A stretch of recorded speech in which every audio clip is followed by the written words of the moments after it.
देश में corona return की बेकाबू रफ्तार जारी है। एक दिन में 2,73,810 नए कोरोना मरीज सामने आए हैं, जबकि पिछले 24 घंटे में कोरोना से 1,619 लोगों की जान जा चुकी है। अच्छी खबर ये है कि पिछले 24 घंटे में 1,44,178 मरीज कोरोना जंग जीतने में कामयाब रहे और बीमारी के बाद स्वस्थ होकर घर वापसी कर चुके हैं। देश में वैक्सीनेशन जोर शोर से जारी है। इसी बीच सरकार ने बड़ा फैसला करते हुए 18 साल से ऊपर वालों को 1 मई से कोरोना टीका लगाने का ऐलान किया है। कोरोना से बिगड़ते हालात पर पीएम मोदी ने कल डॉक्टर्स के साथ बैठक के बाद ये अहम फैसला लिया। कोरोना वैक्सीन अब बाजार में भी उपलब्ध होगी। गृह मंत्री अमित शाह ने वैक्सीन की कमी से इनकार करते हुए राज्यों को कंपनियों से सीधे वैक्सीन लेने की इजाजत दे दी है। राज्य सरकारें अब जरूरत के हिसाब से वैक्सीन ले सकेंगी। महाराष्ट्र की उद्धव सरकार ने केंद्र सरकार के फैसले का स्वागत किया है। मध्य प्रदेश की शिवराज सरकार ने भी केंद्र के इस फैसले को उचित बताया है। देश में अब तक 12,38,52,000 से ज्यादा लोगों को कोरोना वैक्सीन की पहली डोज दी जा चुकी है।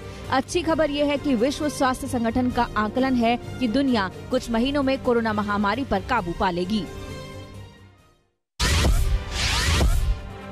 दिल्ली में आज रात 10 बजे से 6 दिनों का लॉकडाउन लागू कर दिया गया। ये लॉकडाउन सोमवार सुबह 5 बजे तक जारी रहेगा। दिल्ली में कोरोना की बेकाबू रफ्तार को देखते हुए केजरीवाल सरकार ने 6 दिनों के लॉकडाउन का ऐलान किया है। लॉकडाउन में जरूरी सेवाओं को छूट दी गई है।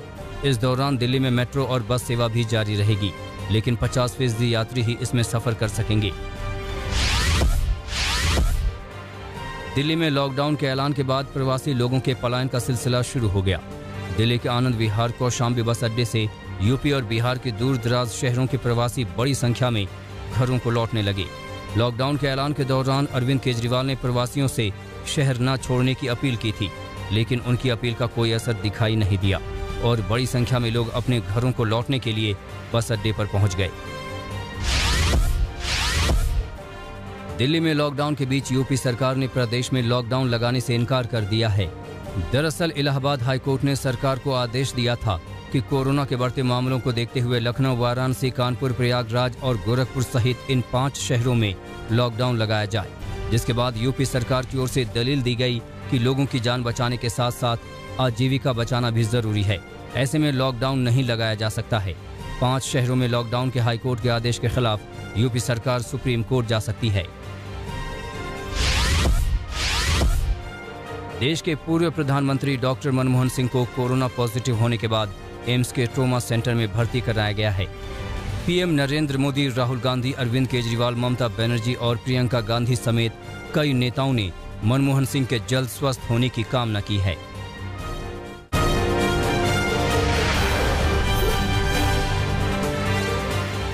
महाराष्ट्र में कोरोना संक्रमण के मामले में बीते 24 घंटों में बड़ी गिरावट हुई है। महाराष्ट्र में 24 घंटे में कोरोना के 58,924 नए मामले सामने आए, जबकि कोरोना के चलते 351 लोगों की मौत हो गई। इससे पहले महाराष्ट्र में 68,000 से ज्यादा केस आए थे, जबकि मृतकों की संख्या भी 500 के पार पहुंच गई थी। वहीं मुंबई में एक दिन में 7,381 केस आए हैं और 57 लोगों की मौत हुई है। उधर महाराष्ट्र के नागपुर शहर में कोरोना लोगों की जिंदगी पर काल बनता जा रहा है। बीते 24 घंटे में कोरोना से नागपुर में 113 लोगों की मौत हो गई, जबकि 6300 से ज्यादा केस आए। दिल्ली में कोरोना संक्रमण से मरने वालों की संख्या में बड़ा इजाफा हुआ है। एक दिन में दिल्ली में कोरोना से 240 लोगों की मौत हो गई, जो अब तक राजधानी में कोरोना से मौत का सबसे बड़ा आंकड़ा है। इसके साथ दिल्ली में 24 घंटे में कोरोना के 23,686 नए केस आए हैं और यहां संक्रमण की दर 26% से अधिक हो गई है। यूपी में बीते 24 घंटे में कोरोना के 28,287 नए केस आए हैं, जबकि कोरोना के चलते 167 लोगों की मौत हुई। दिल्ली से सटे गाजियाबाद में एक दिन में 827 नए कोरोना मरीज मिले। वहीं नोएडा में 425 केस आए हैं। इस बीच नोएडा में नाइट कर्फ्यू की मियाद को अब 30 अप्रैल तक बढ़ा दिया गया है। पहले ये नाइट कर्फ्यू 17 अप्रैल तक लागू किया गया था। कोरोना संक्रमण को देखते हुए भारतीय जनता पार्टी ने बड़ा फैसला लिया है। बंगाल में पीएम मोदी की बड़ी रैलियां अब नहीं होंगी। अब पीएम मोदी छोटी छोटी जनसभा करेंगे। इन जनसभाओं में 500 से ज्यादा लोगों को उपस्थित रहने की इजाजत नहीं होगी। कोरोना संक्रमण को देखते हुए बीजेपी अध्यक्ष जेपी नड्डा ने पीएम मोदी सहित सभी नेताओं की पश्चिम बंगाल में छोटी छोटी सभाएं कराने का फैसला लिया है। कोरोना के बढ़ते खतरे के बीच मुख्यमंत्री ममता बनर्जी ने भी कोलकाता में चुनाव प्रचार नहीं करने और बाकी रैली के समय को घटाने का ऐलान किया है। टीएमसी प्रमुख और सीएम ममता बनर्जी की अगले एक हफ्ते में कुल 17 रैलियां होनी थी, जिसमें से उन्होंने कोलकाता की सारी रैलियों को रद्द कर दिया है।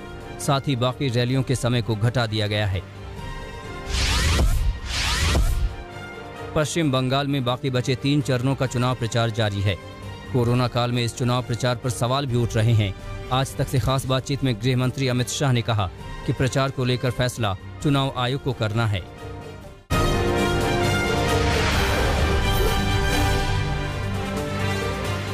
बिहार के मुंगेर में पुलिस ने अवैध शराब की खेप का भंडाफोड़ किया है।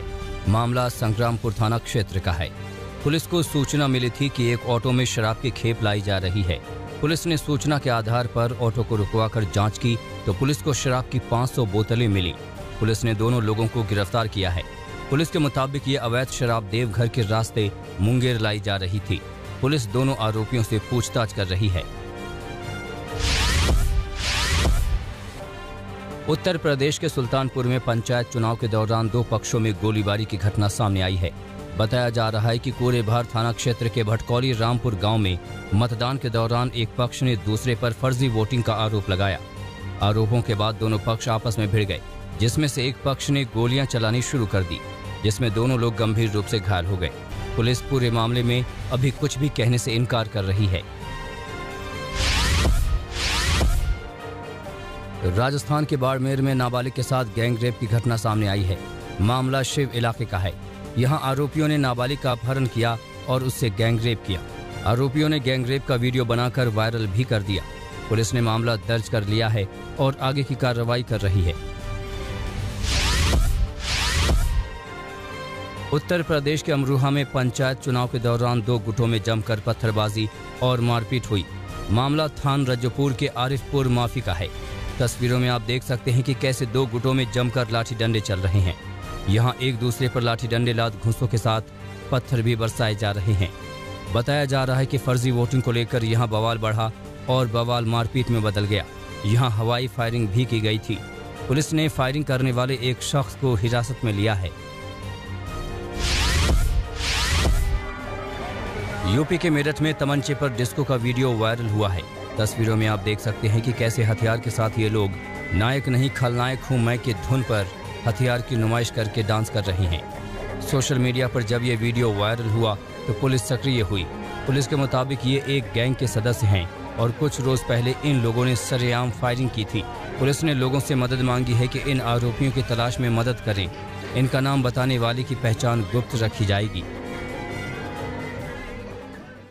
नमस्कार, मैं हूं अंजना ओम कश्यप। हमें उम्मीद है ये वीडियो आपको पसंद आया होगा। लेटेस्ट खबरों के लिए यूं ही देखते रहिए आज तक और इस वीडियो के पसंद आने पर लाइक, शेयर एंड सब्सक्राइब करना ना भूलें।